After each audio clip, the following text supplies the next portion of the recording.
Olá, Ciro, paz e amor. Uma tentativa do candidato do PDT de suavizar seu temperamento parece difícil de ocorrer em 2018.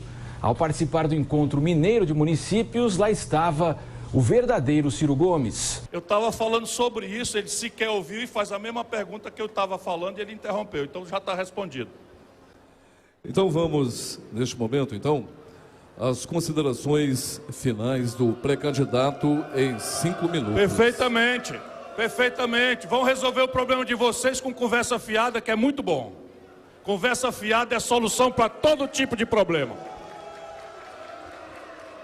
Senhor Perfeitamente, está aqui humildemente, paguei a minha passagem de avião, não fui avisado que ia falar sobre coisa séria por 5 minutos, e se os senhores querem ouvir o problema, eu acabei de responder exatamente essa pergunta. Vocês acham delicado isso? Eu acabei de responder essa pergunta. Dá um minuto. Eu ainda estou nos 5 minutos. Senhoras e senhores... Ei, vamos ouvir o pré-candidato, por favor. Eu sou convidado de vocês. Sou convidado de vocês. Cadê o Bolsonaro, teu candidato? Por que ele não veio? Por que o Bolsonaro não veio? Agora repare, eu estava explicando, escuta, senão eu me retiro. Eu não sou demagogo.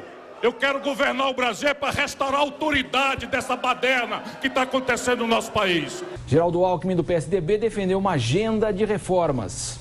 Mas insisto, o Brasil precisa voltar a crescer, porque à medida que ele volta a crescer, é emprego, é renda, é oportunidade e você melhora a arrecadação.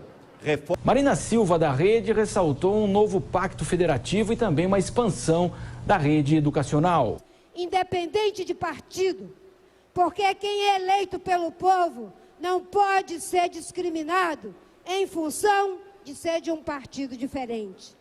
O evento contou com a participação de outros pré-candidatos à presidência da República: Paulo Rabelo de Castro, pelo PSC, Henrique Meirelles, MDB, Álvaro Dias, Podemos, com direito ao deputado Reginaldo Lopes, do PT, como representante de Lula. Professor Vila, Ciro Gomes esteve aqui nos estúdios da Jovem Pan anteontem e o senhor justamente perguntou sobre isso. Foi a primeira pergunta. A primeira pergunta sobre essa explosividade dele, as reações dele às perguntas. Em alguns momentos ele se exaltou aqui na Jovem Pan. É o histórico. Que eu fiz a pergunta sobre questões muito recentes. E mesmo aqui na entrevista, sem ter sido provocado sobre tal questão, ele usou uma expressão em relação ao vereador Fernando Holliday, aqui do DEM de São Paulo, de capitãozinho do mato, que deu uma repercussão fabulosa nas redes, nos jornais, etc. Tal. Diz que vai ter até processo, segundo o vereador, né? É aquela questão, ele tem um gênero explosivo e basta acender o fósforo que ele explode. Agora, esse é um fato. Segundo, esse tipo de evento, o Congresso de Municípios de Minas, que pode ter de São Paulo, pode ter da Bahia, não sei... Eu acho isso absolutamente desnecessário. Mas vai ter contato com os prefeitos. Os prefeitos querem ouvir o Salam Aleikum. Ao contrário dos Estados Unidos, que construiu sua democracia pelo autogoverno das comunidades, começou de baixo.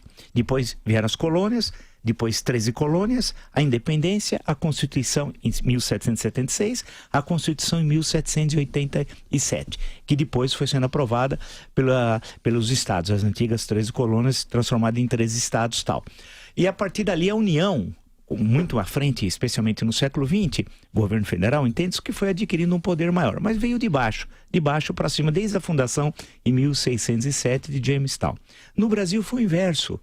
O processo começa de cima para baixo. O município no Brasil não é um espaço de liberdade, é o espaço do coronelismo, do poder do coronel. Quem está dizendo isso não sou eu. Desde o final do século XIX, os primeiros críticos da República, que eram republicanos da propaganda, propaganda é o período de 1870, época do Manifesto, até a proclamação, 1889. Todos falam, Euclides da Cunha usava muita expressão os senhores do baraço e do cutelo, o mandão local. Começa o século XX, Oliveira Viana, um dos críticos da Primeira República, no idealismo da Constituição, por exemplo, a crítica à Constituição de 1891, coloca o dedo na questão do poder local como símbolo do conservadorismo que só podia ser rompido por um poder central forte. Percorre o século XX, há um clássico, logo depois da Segunda Guerra Mundial, do Coronelismo e Chá de Voto, do Vítor Nunes Leal. Também a questão do papel município e do papel do coronelismo. Então tem de ser entendido que, diferentemente de formações históricas como a dos Estados Unidos, que é uma, a nossa foi outra. Eu acho esse tipo de evento, se eu fosse candidato, nunca serei nem a presidente do Santos, que é pior do que ser presidente do Brasil, eu nem iria. Eu acho absolutamente necessário, é para ganhar espaço. Ali não redunda em absolutamente nada. E discussão política profícua é importante, algo que agregue valor, não tem nenhuma. Eles querem ouvir que vai ter mais recursos para o município. É isso, só. Não quero ouvir mais nada. E a maior parte dos prefeitos são de uma incapacidade absoluta.